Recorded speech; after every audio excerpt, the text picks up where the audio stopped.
लग्नाचे दागिने म्हणजे श्रीमंत पेशवाई दागिने, नाशिकचे सुप्रसिद्ध सराफ मयूर अलंकार सराफ। ताज्या बातम्यांसाठी नाशिक न्यूजच्या YouTube चॅनलला सबस्क्राईब करा आणि बेल आयकॉनला प्रेस करा। अधिक मासानिमित्त तपोवन परिसरातील साई श्रद्धा लॉन्स येथे सुरू असलेल्या भव्य भागवत कथा सप्ताहाला नाशिककरांचा उत्स्फूर्त प्रतिसाद मिळतोय। आज या सप्ताहाचा 6वा दिवस पार पडला असून संपूर्ण परिसरात आध्यात्मिक वातावरण अनुभवायला मिळतंय। पाहुयात या आध्यात्मिक सोहळ्याचा सविस्तर आढावा।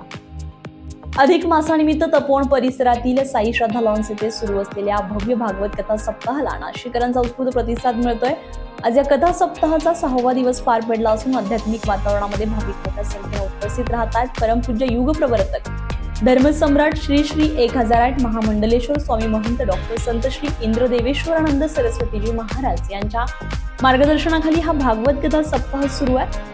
25 ते 31 तारखेपर्यंत दररोज सायंकाळी 4 ते 7 या वेळेमध्ये ही कथा पार पडते। आजच्या 6व्या दिवशी श्रीकृष्ण भगवान यांच्या जीवनावर आधारित प्रवचन करण्यात आलंय। कथेदरम्यान गायी माता, तुळशी आणि पवित्र वनस्पतींचं महत्त्व सांगण्यात आलंय। यामुळे जीवन सुखमय आणि समृद्ध होतंय असा आध्यात्मिक संदेश देण्यात आलाय। दरम्यान ही कथा ऐकण्यासाठी मोठ्या संख्येनं भाविक उपस्थित राहत असून गुरुजींच्या प्रवचनाचा भाविकांकडून उत्तम प्रतिसाद मिळताना दिसून येतोय। या सप्ताहात दररोज अन्नदान आणि महाप्रसादाचं आयोजन करण्यात येतंय, तर भाविकांची मोठी उपस्थिती दिसून येते। गुरुजींना 5 दिवसापासून खूप छान कथा केली। आज आहे नाचदाई हंडी केली, काल आहे ना कृष्णाचा जन्म होता। खूप छान कथा केली। गुरुजींनी जे गाय माता सांगितलं, सरळ सांगितलं, भोजन बिजन सर्व व्यवस्थित निगा ठेवली। गुरुजींचे धन्यवाद। राधे राधे, जय श्रीकृष्ण। खूप सुंदर सांगताय गुरुजी कथा। गुरुजींचा आत्तापर्यंत भरपूर आम्हाला अनुभव आलेला आहे। इतकं सुंदर समजून सांगता, त्याच्यामुळे त्याच्यातच आम्हाला जास्त आनंद होतो। खूप म्हणजे खूप सुंदर। आणि अधिक मासामध्ये ही कथा ऐकणं म्हणजे त्याच्यात अजून आम्हाला पण पुण्य गुरुजींमुळे मिळतंय।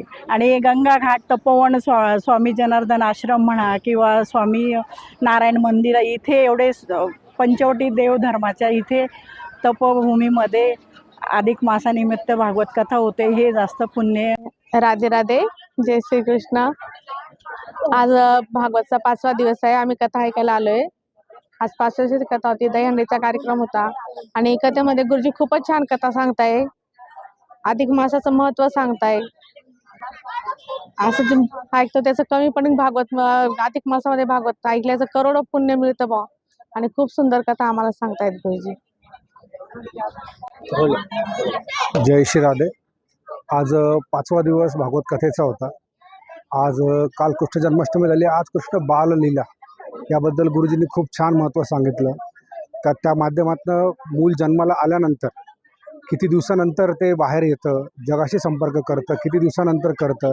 म्हणजे इवन गुरुजींनी एवढं पण सांगितलं की आजकाल खूप मोठं फॅड चाललं, जन्माला आलं का ठेव स्टेटस, 6व्या दिवशी ते जगाला दिसलं पाहिजे। हे त्यांनी आज समजून सांगितलं लोकांना की जेव्हा जन्माला येतो कृष्ण, जेव्हा जन्माला 6व्या दिवसानंतर ते जगाला दिसले, त्यांनी जगाला मातेने पुढे आणलं। व त्याच्यात गोशाळेचं महत्त्व काय, गाईच्या गोमूत्राचं महत्त्व काय, दूध दही तूप याचं महत्त्व काय, सोप्या सरळ भाषेत गुरुजींनी सगळं समजून सांगितलं। जेणेकरून कथारूपी आणि ज्ञानात इतकी मोठी भर पडली का सायन्स, लॉजिकल, बायोलॉजिकल काय कसं त्याच्या मागचं सगळ्या गुरुजींनी अर्थ समजून सांगितलं आज। त्याच्यानंतर गेले 5 दिवसापासून आपलं अन्नदान सेवा सकाळ संध्याकाळ चालू आहे।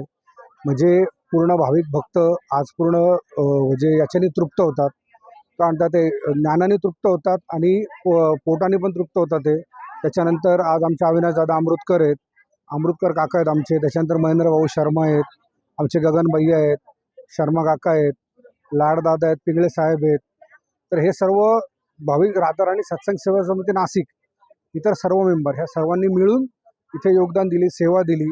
आणि सर्वात मोठं योगदान आमच्या अविनाश दादा अमृतकर आणि गेल्या 5 दिवसांपासून आमच्याकडून अन्नदान सुरू आहे। सकाळ संध्याकाळ भाविकांची मोठी उपस्थिती आहे। उद्या कथा सप्ताहाची सांगता होणार आहे। तर तपोवन येथील साई श्रद्धा लॉन्स मध्ये सुरू असलेल्या या भागवत कथा सप्ताहाला भाविकांचा उत्साह आणि आध्यात्मिक प्रतिसाद दिवसेंदिवस वाढताना दिसतो। संजय परमार, नाशिक न्यूज, नाशिक।